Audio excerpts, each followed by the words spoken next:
Welcome to PreMath. In this video tutorial, we are going to simplify this given nested radical problem. Square root of 46 minus 12 times the square root of 14. So let's go ahead and get started with the solution. And in this video lesson, I am going to show you two different methods. And here's our very first method. Let's focus on this part inside this radical 12 times square root of 14. And here I have copied it down. As you can see over here, let's go ahead and factor it out into small pieces. 12 could be written as 2 times 3 and times 14 could be written as 2 times 7. And this could be factored out. Furthermore, we can do this one. And this one over here, radical part, I can write square root of 2 times square root of 7. And here in this next step, I have rearranged. I wrote down 2 times square root of 7 right up here and 3 times square root of 2 right up here. And here's our next step. Let's focus on this part. 2 times square root of 7. Let me go ahead and square this one. If we square this one, this could become 2 square times square root of 7 and then square. So this is same as 4 times 7, which is same as 28. And likewise, let's focus on this part now. 3 times square root of 2. Let me go ahead and write down 3 times square root of 2. Let me go ahead and square this part, and we can see this could be written as 3 square times the square root of 2 and then square. 3 square is same as 9 times 2, which is equal to 18.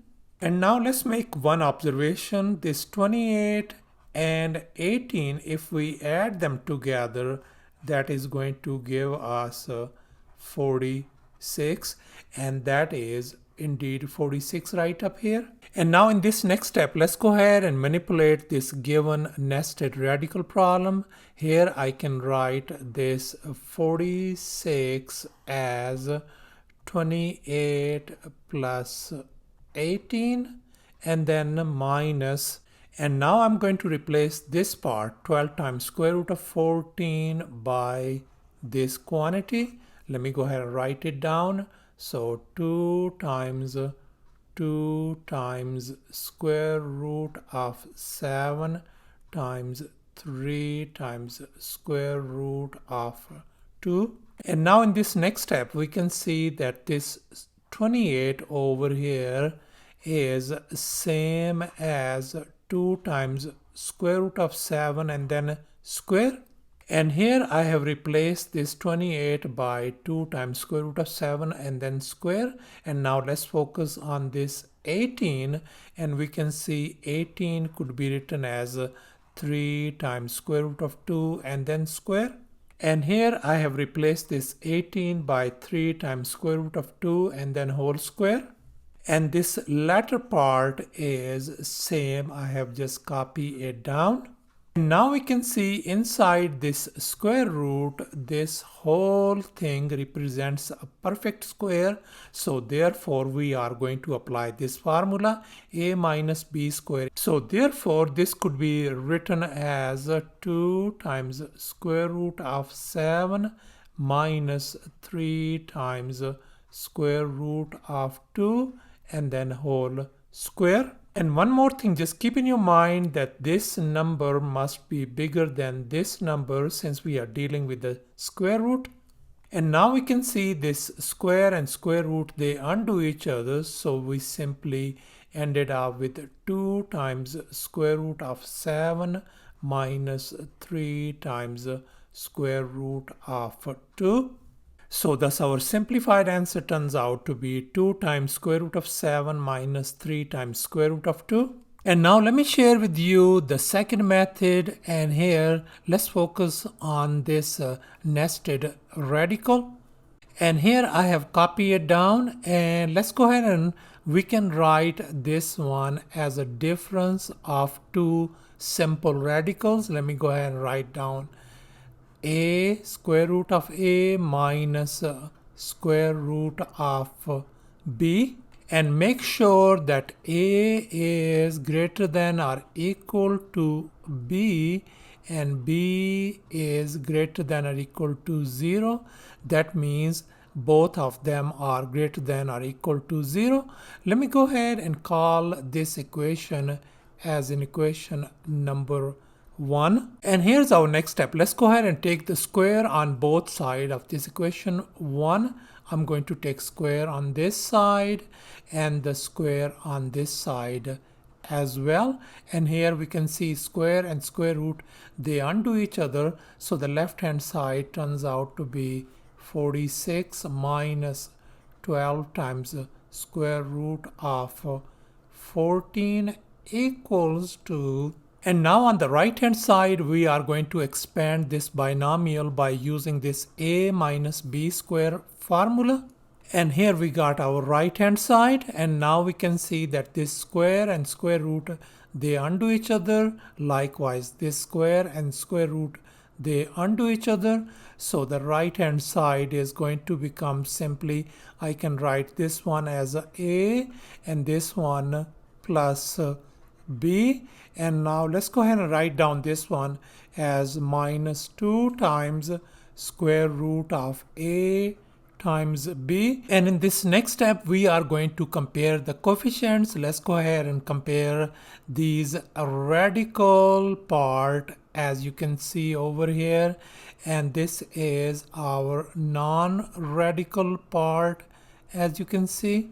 Let's go ahead and equate them. So I can write this one a plus b equal to 46, and on this side I can equate these radicals. I can write 12 times square root of 14 equals to 2 times square root of a times b. I have divided both sides by 2, so we got 6 times square root of 14 equal to square root of a times b. Let's go ahead and undo this square root by taking square on both sides, and here this square and square root is gone, and the left hand side could be simplified to, as you can see on the right hand side, 504. So I can write this whole thing as a times b equal to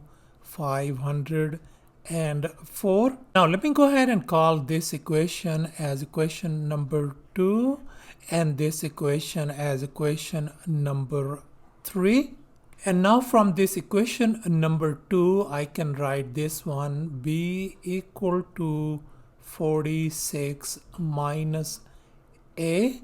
And now let's go ahead and substitute this value in this equation 3. And here's our equation number 3. Let's go ahead and replace this b by 46 minus a. So I can write a times 46 minus a equal to 504. Let's go ahead and distribute these one. We are going to get 46a minus a square equal to 504. And if we bring everything on one side, so we can write this one as a square minus 46a plus 504 equal to 0. And now we can see that this is a quadratic equation and we are going to solve by factoring. And now let's move on to the right hand side as we are running out of space on the left. So this quadratic equation could be factored out as a minus 18 times a minus 28 equal to 0. So that means our a value turns out to be positive 18, and here our a value is positive 28. And here's our case number 1. Let's go ahead and put a equals to 18 value in this equation 2. And here's our equation number 2. A plus b equal to 46. Let's substitute a equals to 18 value, then plus b equals to 46. So B turns out to be 28. And now we can see that this B equals to 28 value is bigger than A, which is 18. And this is a false statement as B cannot be greater than A. So therefore this B equals to 28 value is rejected. And here's our case number 2. We are going to pick A equals to 28 value and we are going to put in equation number 2. And here's our equation 2. Let's go ahead and plug it in. A equals to 28 value plus B equal to 46. So thus our B value turns out to be 18. So thus we got A equals to 28 value and B is 18, and we can see that A is bigger than B. And here's our final step. Let's go ahead and substitute A and B values in this equation 1. And here's our equation number 1. So on the right hand side, I can replace A by 28 and minus square root of B by 18. And now we can see that this square root of 28 could be simplified as 2 times square root of 7. So I can write as 2 times square root of 7 minus, and the square root of 18 we can simplify as 3 times square root of 2. So thus our simplified answer turns out to be 2 times square root of 7 minus 3 times square root of 2. Thanks for watching, and please don't forget to subscribe to my channel for more exciting videos. Bye.